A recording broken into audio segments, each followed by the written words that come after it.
बिस्मिल्लाहिर्रहमानिर्रहीम। आज तक के मुअज़्ज़ज़ नाज़रीन अस्सलाम वालेकुम। अब किस नंबर 12 मुलाहिज़ा फरमाएं। पहले मैं फायर करूंगा, उसके बाद ही तुम लोग भी मिसाइल दाग दोगे, शाहरुख ने कहा। और फिर 1 मिनट बाद फजा धमाके की आवाज़ से गूंज उठी। लॉन्चर से निकला हुआ मिसाइल रोशनी की लकीर छोड़ता हुआ दरियाए जमुना अबूर करके ट्रेनिंग कैंप के ऐन वस में गिरा। उसके फौरन ही बाद वक्फे से 3 और मिसाइल फायर हुए। ये तीनों मिसाइल कैंप में मुख्तलिफ जगहों पर गिरे। धमाकों के साथ ही कैंप में मुख्तलिफ जगहों से आग के शोले उठते हुए नजर आए। उन्होंने रॉकेट लॉन्चर फसील पर फेंक दी और फसील से उतरने के लिए शिकस्ता सीढ़ियों की तरफ दौड़ पड़े। वो फसील से शगाफ के करीब पहुंचे ही थे कि एक तरफ से दौड़ते हुए कदमों की आवाज सुनाई दी। सन्नाटे में ये आवाज धमाके पैदा करती हुई महसूस हो रही थी। तारुक और उसके साथियों ने जेबों से पिस्तौल निकाल लिया, लेकिन वो रुके नहीं। रुक जाओ वरना गोलियों से भून दिया जाओगे। दाईं तरफ एक भारी आवाज सुनकर उनके कदम रुक गए। तारक का दिल उछलकर हल्क में आ गया। वो पुलिस वाले थे जिन्होंने उन पर राइफलें तान रखी थी। तारक के साथियों ने पुलिस वालों पर बैक वक्त फायर खोल दिया और उसके साथ ही उन्होंने शगाफ की तरफ छलांगें लगा दी। सबसे पहले गुलाबदीन, उसके पीछे शाहरुख, फिर शेरदिल और उसके बाद तारक ने छलांग लगाई। मुराद अली सबसे पीछे था। पुलिस वालों ने भी फायर खोल दिया।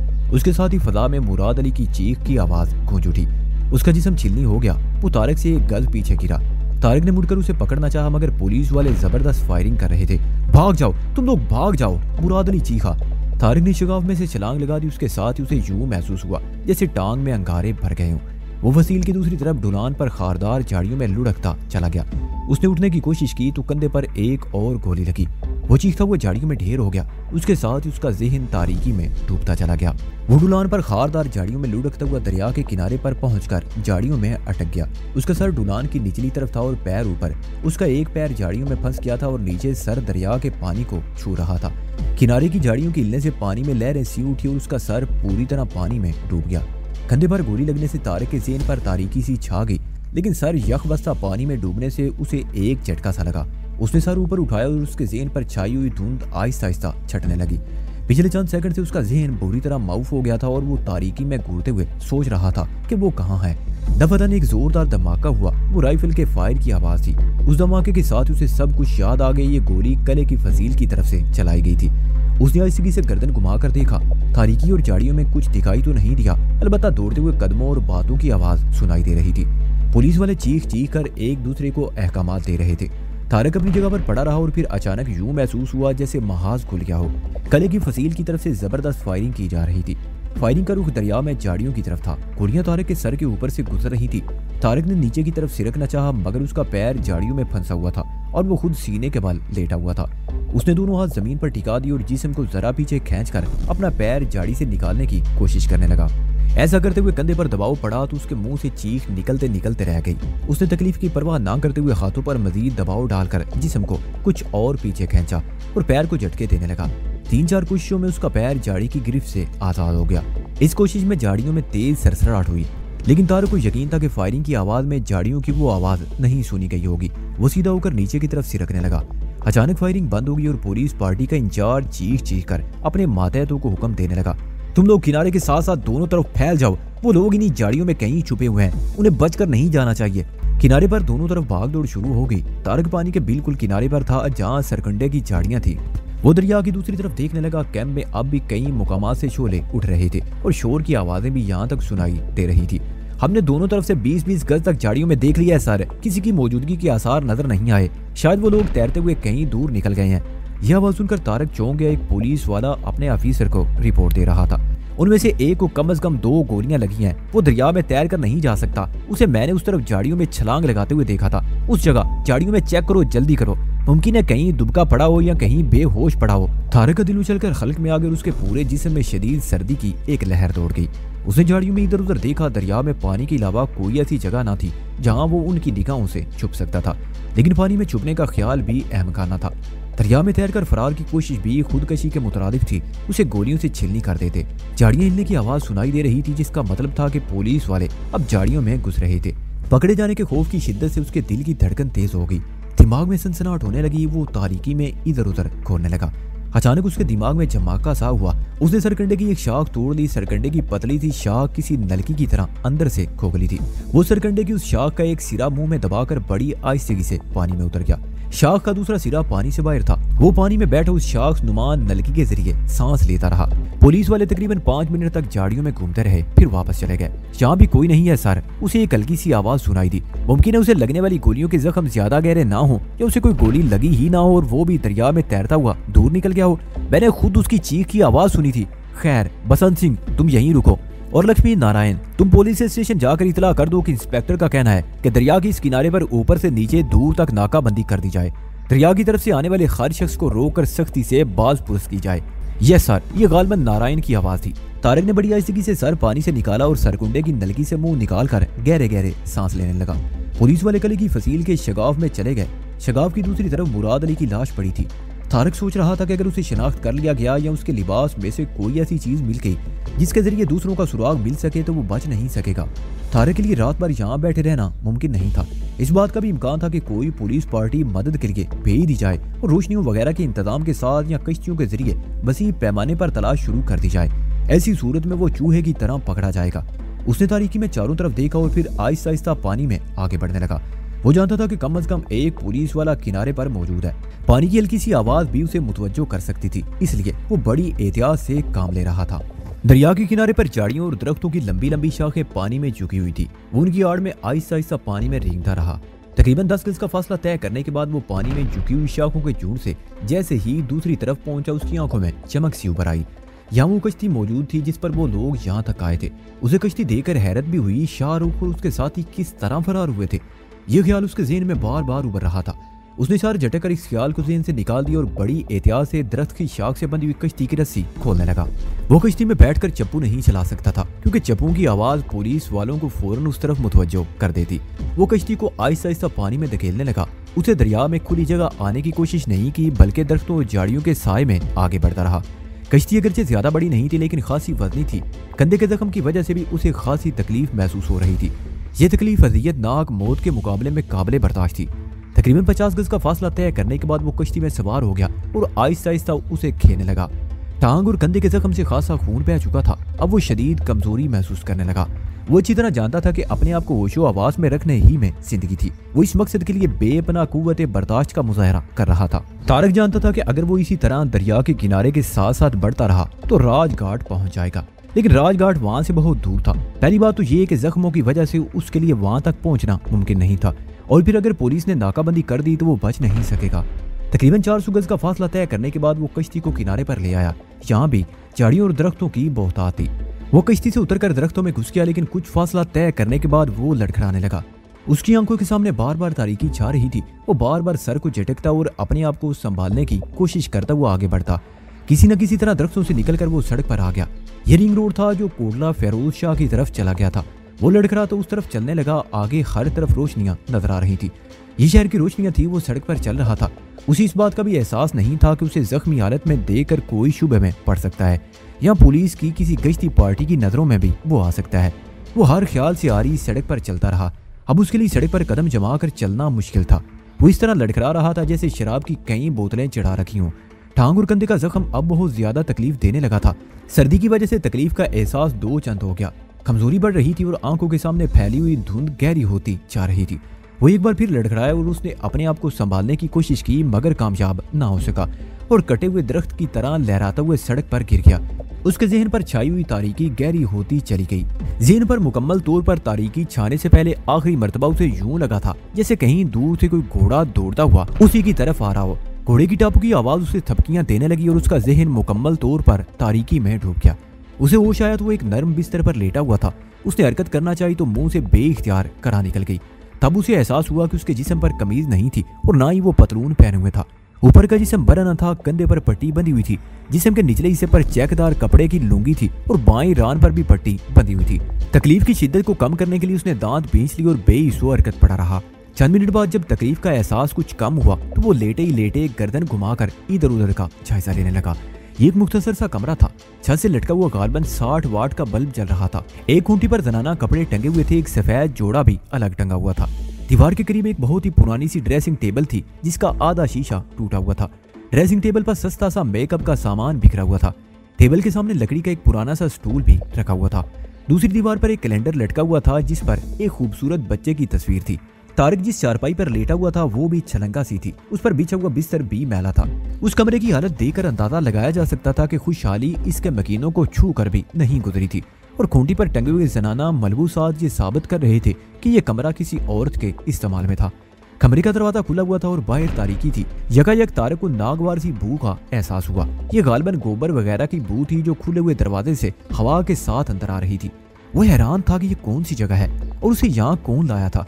उसे सब कुछ याद था और वो सड़क पर दौड़ते हुए गिर पड़ा था और गालिबन बेहोश हो गया था। लेकिन ये कौन सी जगह थी? क्या वो पुलिस की हिरासत में है? अपने इस ख्याल पर उसे हंसी आ गई। पुलिस उसे इस तरह आराम से किसी रिहायशी कमरे में नहीं रखेगी। वो एक बार फिर उठने की कोशिश करने लगा। उसकी नजरें फर्श पर जम गईं। चारपाई के करीब ही फर्श पर एक दरी बिछी हुई थी जिस पर एक तकिया भी रखा हुआ था। उसे चारपाई पर पैरों के करीब एक कंबल भी नजर आया। ये कंबल गालिबन उसके ऊपर डाला गया था, लेकिन नींद में उसने पैर मारकर हटा दिया था। उठकर बैठने की कोशिश कर ही रहा था कि एक खुशगवार झोंके की तरह एक पान सी लड़की कमरे में दाखिल हुई।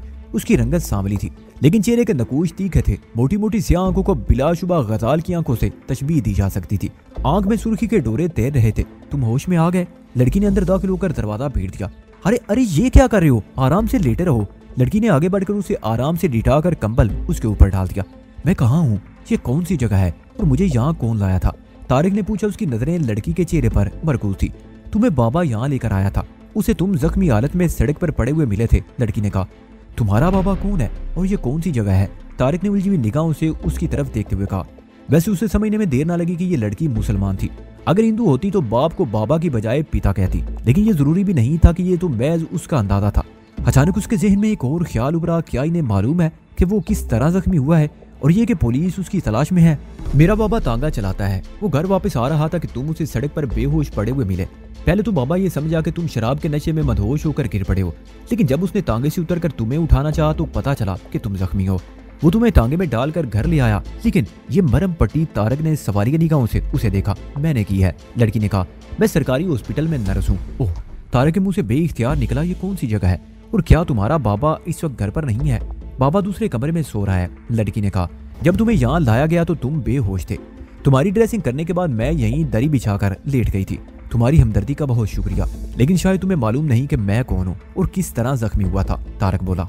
मेरे लिए तुम सिर्फ एक जख्मी हो जिसकी देखभाल करना मैं अपना फर्ज समझती हूँ। मेरे ख्याल में इंसानियत सबसे बड़ा मजहब है और इस मजहब के नाते हमने तुम्हें पनाह दिया है। पनाह? तारिक चौंक गया। हाँ, लड़की ने उसकी तरफ देखते हुए जवाब दिया। तुम्हारे जिस्म पर ये जख्म गोलियों से आए हैं। तुम्हें ये गोलियां तुम्हारे किसी जाती दुश्मन ने मारी होंगी या पुलिस ने। तुम शायद कानून को मतलूब हो, लेकिन और उसके बावजूद तुम लोगों ने मुझे पनाह दी। अगर कानून के मुआवजों को मेरी यहाँ मौजूदगी का पता चल गया तो मेरे साथ तुम लोग भी, मैं जानती हूँ। लड़की ने उसकी बात काट दी। बाबा ने जब तुम्हें जख्मी और बेहोशी की हालत में सड़क से उठाया तो उसने पहले यही सोचा था कि तुम्हें किसी हॉस्पिटल ले जाए। फिर इस ख्याल से उसने तुम्हारे लिबास की तलाशी ली कि अगर तुम्हारे घर का अता पता मिल जाए तो तुम्हारे घर वालों को भी तुम्हारे बारे में इतला दे दे। लेकिन जब तुम्हारी जेब से रकम के अलावा पॉकेट साइज की आयतल कुर्सी भी निकल आई तो बाबा को यह समझने में देर ना लगी कि तुम मुसलमान हो। इसलिए बाबा तुम्हें हॉस्पिटल की बजाय घर ले आए। शक्ल से तुम गुंडे, बदमाश या जराइम पेशा नहीं लगते। खजाने बाबा के दिल में ये बात कैसे आई कि तुम पुलिस के हाथों जख्मी हुए हो? बाबा अनपढ़ जरूर है, लेकिन हालात को अच्छी तरह समझता है। 2-3 रोज पहले सफदरजंग एयरपोर्ट पर इंडिया का एक कार्गो जहाज मारा गया था। पुलिस को सफदरजंग के मकबरे की छत से एक रॉकेट लॉन्चर भी मिला था। पुलिस बड़ी सरगर्मी से उन्हें तलाश कर रही है और फिर आज ही रात जमुना की तरफ से जबरदस्त धमाके सुनाई दिए। बाबा ने तुम्हें जमुना के करीब ही सड़क पर बेहोश पड़े देखा था। उसका अंदाजा था कि तुम उन मुसलमान सरफरोशों में से एक हो जिन्होंने यहाँ मुतासब हिंदुओं को तिगनी का नाच निचा रखा है। इसलिए बाबा तुम्हें किसी हॉस्पिटल पहुंचाने की बजाय घर ले आया। मुमकिन है बाबा का और मेरा अंदाजा गलत हो। नहीं, तारिक ने उसकी बात काट दी। तुम्हारा अंदाजा दुरुस्त है, लेकिन इसके बावजूद तुम लोगों ने मुझे पनाह दी। इंसानियत के अलावा हमारे दरमियान मजहब का रिश्ता भी है, लड़की ने कहा। तुम्हारी जेब में आयतल कुर्सी को देखकर ही बाबा ने तुम्हारी मदद करने का फैसला किया था। तुम जानते हो कि हिंदुस्तान के मुसलमान किस कसम परी किसी हालत में जिंदगी गुजार रहे हैं। उनके साथ बहुत ज्यादा बदतरीन सलूक किया जाता है। मुतासब हिंदू मुसलमानों को नुकसान पहुंचाने के लिए मौके की तलाश में रहते हैं। बाज़-औक़ात बच्चों के झगड़े नस्ली फसादात के बायस बन जाते हैं। मुसलमानों की इमलाक को नजर आतिश किया जाता है। घरों में घुसकर उन्हें कत्ल कर दिया जाता है। मुसलमान लड़कियों और औरतों को सरेआम बेआबरू किया जाता है। लेकिन यहाँ का कानून भी मजलूमों की मदद करने से आंख चुराता है। हिंदू गुंडों को कानूनी तहफ़्फ़ुज़ फराहम किया जाता है। 2 माह पहले एक ऐसी हंगामे में मेरे मंगेतर को छुरा घोंपकर जख्मी कर दिया गया था। जब वो मदद के लिए पुलिस के पास पहुंचा तो पुलिस वालों ने उसकी बात सुनने की बजाय उल्टा उसी को मारकर खत्म कर दिया और उसकी लाश सड़क पर फेंक दी। मुझे ये सुनकर अफसोस हुआ। तारिक ने कहा, तुम्हारा बाबा क्या करता है? वो तांगा चलाता है। मैंने मैट्रिक के बाद नर्सिंग में दाखिला ले लिया था और 3 साल से एक सरकारी हॉस्पिटल में काम कर रही हूँ। मैंने बेशुमार जख्मियों की तीमारदारी की है, उनके जख्मों पर मरहम रखा है, लेकिन आज तुम्हारी तीमारदारी करके मुझे जो रूहानी खुशी हुई है उसका अंदाजा तुम नहीं कर सकते। वैसे तुम खुशकिस्मत हो, दोनों गोलियां गोश्त चीरती हुई निकल गई थी, किसी हड्डी को कोई नुकसान नहीं पहुंचा। अलबत्ता खून ज्यादा बह जाने की वजह से कमजोरी हो गई है, वो भी 1-2 दिन में ठीक हो जाएगी। मैं किस मुंह से तुम्हारा शुक्रिया अदा करूं? तुमने अभी तक अपना नाम नहीं बताया। मेरा नाम सकीना है, लड़की ने कहा, और बाबा का नाम सुलेमान है। बस अब जागने वाला होगा। वो 6:30 बजे तांगा लेकर चला जाता है। इस वक्त क्या वजह है? तारक ने पूछा। फजर की आजान हो रही है, मैं तुम्हारे लिए चाय बनाकर लाती हूँ, तुम अपनी जगह से मत हिलना, आराम से लेटे रहो, सकीना कहती हुई दरवाजा खोलकर बाहर निकल गई। बाहर सुबह का उजाला फैलना शुरू हो गया। तारक बिस्तर पर लेटा सोच रहा था कि सकीना का बाप उसके लिए रहमत का फरिश्ता ही साबित हुआ था। अगर वो उसे सड़क पर से उठाकर ना लाता तो यकीनन वो अब तक पुलिस के हाथ लग चुका होता। दूर किसी मस्जिद से आजान की आवाज सुनाई दे रही थी। तारक खामोश लेटा ये आवाज सुनता रहा। चंद मिनट बाद सकीना चाय लेकर आ गई। उसने चाय के प्याले मेज पर रख दिए। तारक को सहारा देकर उठाया, फिर एक प्याला उसके हाथ में थमा दी और एक खुद लेकर स्टूल पर बैठ गई। तारक चाय की चुस्कियां लेते उसकी तरफ देखने लगा। सकीना की उम्र 18-19 साल के लगभग रही होगी। रंगत सांवली होने के बावजूद उसमें बेपनाह कशिश थी। सकीना भी कनक उसे बार बार उसकी तरफ देख रही थी। ये तुमने अभी तक नहीं बताया कि ये कौन सी जगह है? तारक ने पूछा। कोटला फेरोज शाह में वाकई ये जगह इहाता हरीचंद कहलाती है। इस इहाते में हमारे सिवा और कोई नहीं रहता, सकीना ने कहा। उसी लम्हे एक आदमी कमरे में दाखिल हुआ। उसकी उम्र 50 के लगभग रही होगी। वो दुबला पतला लंबे कद का आदमी था। छोटी नोकदार दाढ़ी उसके चेहरे पर बहुत अच्छी लग रही थी। सर पर काले रंग की टोपी थी। कैसी तबीयत है आप? उसने मुस्कुराकर तारक की तरफ देखा। ठीक हूँ, तारक ने कहा। मैं आप लोगों का शुक्रिया मेरा नहीं, सकीना का अदा करो जिसने तुम्हारे जख्मों पर मरहम रखा। सुलेमान ने उसकी बात काटते हुए कहा। वैसे तारीफ के लायक तो वही पाक जात है जिसने तुम्हें नई जिंदगी दी, हम तो वसीला बन गए थे। बाबा तुम नमाज पढ़ लो, मैं तुम्हारे लिए नाश्ता तैयार करती हूँ, सकीना ने कहा। हाँ बेटी, मैं पहले नमाज पढ़ दूं, वक्त निकला जा रहा है, उसके बाद तुम्हारे मरीज के पास बैठकर बातें करेंगे। सुलेमान कमरे से निकल गया। सकीना भी कमरे से जा चुकी थी। तारक बिस्तर पर लेटा सूरत-ए-हाल का जायजा लेने लगा।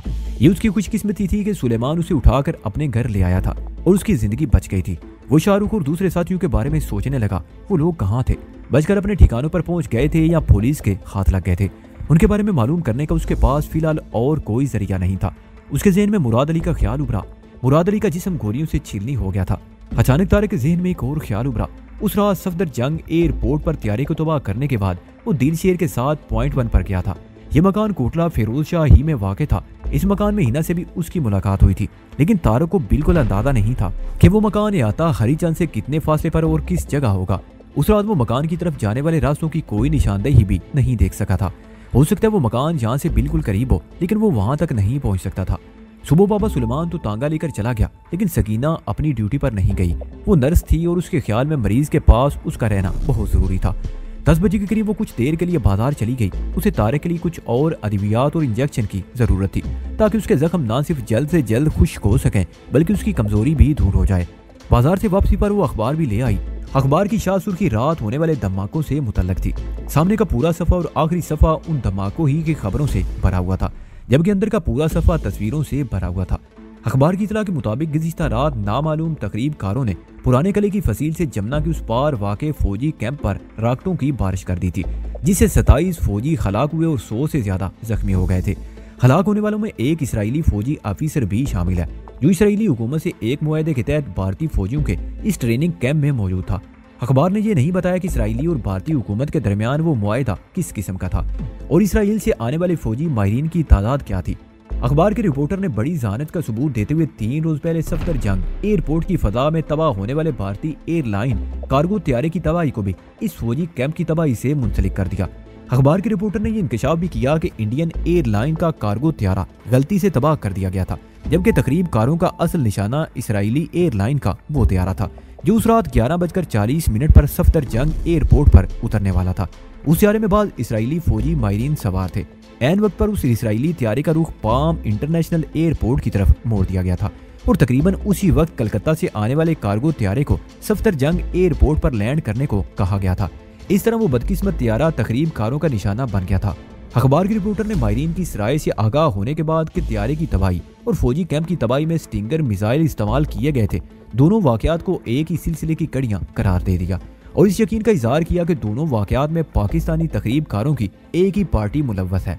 अखबार के सफ़े अव्वल पर एक खबर ये थी कि पुलिस की एक पार्टी मामूल के गश्त पर थी कि पुराने किले से रॉकेट फायर होने की आवाज सुनकर पुलिस वाले उस तरफ दौड़े। पुलिस पार्टी जब फसील के करीब पहुंची तो कुछ लोग वहां से भागने की कोशिश कर रहे थे, जिस पर पुलिस ने उन्हें ललकारा। उन लोगों ने पुलिस पर फायरिंग शुरू कर दी। जवाब में पुलिस को भी फायर खोलना पड़ा, जिसके नतीजे में एक तकरीबकार हलाक हो गया, जबकि उसके साथ ही जमुना के रास्ते फरार होने में कामयाब हो गए। पुलिस के मुताबिक फरार होने वाले तकरीबकारों में से कम से कम एक के जिस्म पर 2 गोलियां लगी थी। इस खबर के साथ ही मुराद अली की लाश की तस्वीर भी छापी गई थी। थारू को मुराद अली की मौत का बेहद अफसोस था, लेकिन ये इतला उनके लिए बायस इत्मीनान थी कि उसके दूसरे साथियों में से कोई भी पुलिस के हाथ नहीं लगा था। लेकिन एक खतरा बहरहाल मौजूद था कि अगर मुराद अली के जानने वालों में से किसी ने उसकी तस्वीर शिनाख्त करके पुलिस से राब्ता कायम कर लिया तो इस तरह पुलिस शाहरुख या दिलशेर तक पहुंच सकती थी। आसपास के इलाकों में पुलिस जबरदस्त चेकिंग कर रही है। सकीना ने उसे अखबार एक तरफ रखते देखकर कहा, उनका ख्याल है कि जख्मी तकरीबकार ने किसी प्राइवेट क्लिनिक या डॉक्टर से राब्ता कायम किया होगा या ऐसा करने की कोशिश करेगा। पुलिस पुराना किला से राजघाट तक के इलाके में वाक़ तमाम प्राइवेट क्लिनिकों और डॉक्टरों से पूछताछ कर रही है। तुम्हारा ये घर भी गालबन उसी इलाके में आता है, तुम्हें तो कोई खतरा नहीं, तुम एक नर्स भी और मुसलमान भी, तुम पर शुबा तो हो सकता है, तारक ने कहा। उसके लहजे में तशवीश नुमाया थी। इस इम्कान को नजरअंदाज नहीं किया जा सकता, लेकिन मुझे अपने रब पर भरोसा है। मैं जब तक जिंदा हूँ कोई तुम्हारा बाल भी बीका नहीं कर सकेगा, सकीना ने बेहद जज्बाती लहजे में कहा। तारक उसकी हिम्मत और दलेरी पर मुस्कुरा दिया, लेकिन वो जानता था कि सकीना एक कमजोर सी लड़की थी, वो किसी बदतरीन सूरत का मुकाबला नहीं कर सकेगी। मैं दवाएं ले आई हूँ, सकीना ने मौजू बदलते हुए कहा। लो पहले ये दवा पी लो और 2 गोलियां खा लो, उसके बाद मैं तुम्हें इंजेक्शन लगाऊंगी। इंजेक्शन लगाना जरूरी है क्या? तारक ने सवालिया निगाहों से उसे देखा। हाँ डरते हो क्या? सकीना ने उसे घूरा। हाँ, तारक के होंठों पर खफीफ सी मुस्कुराहट आ गई। हैरत है, सकीना बोली, बंदूक की 2 गोलियां तुम्हारे जिस्म को चीरती हुई गुजर गई और तुम्हें बिल्कुल खौफ नहीं आया, लेकिन सुई की मामूली सी चुभन से लाओ दवा लाओ, फिर इंजेक्शन भी लगा देना। तारक ने उसकी बात काट दी। दवा देने के बाद सकीना ने उसे इंजेक्शन भी लगा दिया। ये इंजेक्शन इसलिए भी जरूरी है कि इन्फेक्शन ना हो जाए, सकीना ने इस्तेमाल शुदा सुरंज एक तरफ रखते हुए कहा। सकीना उसके सामने स्टूल पर बैठी उससे बातें करती रही। वो बेहद मासूम और भोली भाली सी लड़की थी। उसकी बातों से तारक ने अब ये अंदाजा भी लगा लिया कि किसी मुश्किल वक्त में वो अपनी जान दे देगी, लेकिन इज्जत व आबरू पर आंच नहीं आने देगी। इस वक्त दिन के तकरीबन 12 बज रहे थे कि एक आवाज सुनकर वो दोनों चौंक गए। कोई सकीना के बाप सुलेमान का नाम लेकर आवाजें दे रहा था। ये रघु है, अपने आप को लाल मंदिर का पुजारी कहता है, लेकिन ये 1 नंबर का शैतान है। जवान और हसीन लड़कियों को देखकर इसकी राल टपकने लगती है। इसकी इन्हीं हरकतों की वजह से इसे मंदिर से निकाला जा चुका है। चंद महीनों से इसी गली में रह रहा है। कभी कभार बाबा के पास आकर बैठ जाता है। तुम आराम से लेटे रहो, मैं देखती हूँ ये इस वक्त क्यों आया है। हालांकि इसे अच्छी तरह मालूम है कि बाबा इस वक्त घर पर नहीं होता, सकीना ने सरगोशियाना लहजे में कहा और उठकर कमरे से बाहर निकल गई। उसने जाते हुए दरवाजा बंद कर दिया। तारक की पेशानी पर सलवटें सी उभर आई। वो सोच रहा था कि कहीं इस पुजारी को या उसकी मौजूदगी का शुबा तो नहीं हो गया। उसने अपनी तमाम तर तवज्जो आवाजों की तरफ मबजूल कर दी। क्या बात है पंडित जी, बाबा इस वक्त घर पर नहीं है, वो तांगा लेकर गया हुआ है और तुम जानते हो कि वो रात को वापस आता है। सकीना की आवाज सुनाई दी। मैं जानता हूँ तुम्हारा बाप इस वक्त घर पर नहीं है, इसलिए तो आया हूँ।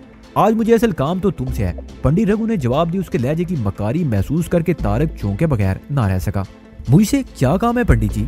कोई दान चाहिए? सकीना बोली। दान? हाँ, पंडित की आवाज सुनाई दी। तुमसे दान लेने ही तो आया हूँ। और सुनो, मुझे पंडित जी मत कहो, मेरा नाम रघु है। क्या समझी? मैं कुछ भी नहीं समझी पंडित जी। आज तुम कैसी की बातें कर रहे हो? दारू ज्यादा तो नहीं पी ली? सकीना ने कहा। मैं दारू ही पीने आया हूँ, तुम्हारे हुस्न की दारू। आज तो मैं जी भर के प्यास बुझाऊंगा। बहुत दिनों से तुम पर मेरी नजर थी, पंडित ने हंसते हुए कहा। क्या बकते हो? सकीना के हल्क से गुर्राहट निकली। चले जाओ यहाँ से, वरना मैं शोर मचाकर महल्ले को जमा कर लूंगी। तुम्हें इतने जूते पड़ेंगे कि याद करोगे।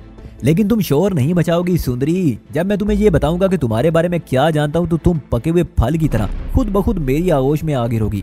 मैं जानता हूँ तुमने घर में किसको छुपा रखा है। और क्या बकते हो? सकीना ने उसकी बात काट दी। शर्म नहीं आती मुझ पर इल्जाम लगाते हुए? सकीना अंदर से काम कर रह गई। तारक बिस्तर पर उछल पड़ा। पंडित रघु यहाँ उसकी मौजूदगी से आगाह था और अब सकीना को ब्लैकमेल करने की कोशिश कर रहा था। उसकी रगों में खून की गर्दिश तेज हो गई और सीने में लावा सा खोलता हुआ महसूस होने लगा। और मैं ये भी जानता हूँ कि वो कौन है, पंडित रघु कह रहा था। कल रात जब तुम्हारा बाप उसे यहाँ लेकर आया था तो गली में सन्नाटा था, लेकिन मैं गली के नुक्कड़ पर अंधेरे में खड़ा देख रहा था। मुझे दरअसल रामू दर्दी की लौंडिया का इंतजार था। रात गए उसने आने का वादा किया था, लेकिन जब देर हो गई तो मैं कुटिया से बाहर आकर उसकी राह तकने लगा। इतने में मैंने तुम्हारे बाप को तांगा लेकर आते देखा। अगली सीट पर कोई बेसुध पड़ा हुआ था। मैं हैरान हुआ, तुम्हारा बाप किसको घर ले आया है? तांगा आते में दाखिल होने के बाद गेट बंद हो गया तो मैं गेट के पास आकर झांकने लगा।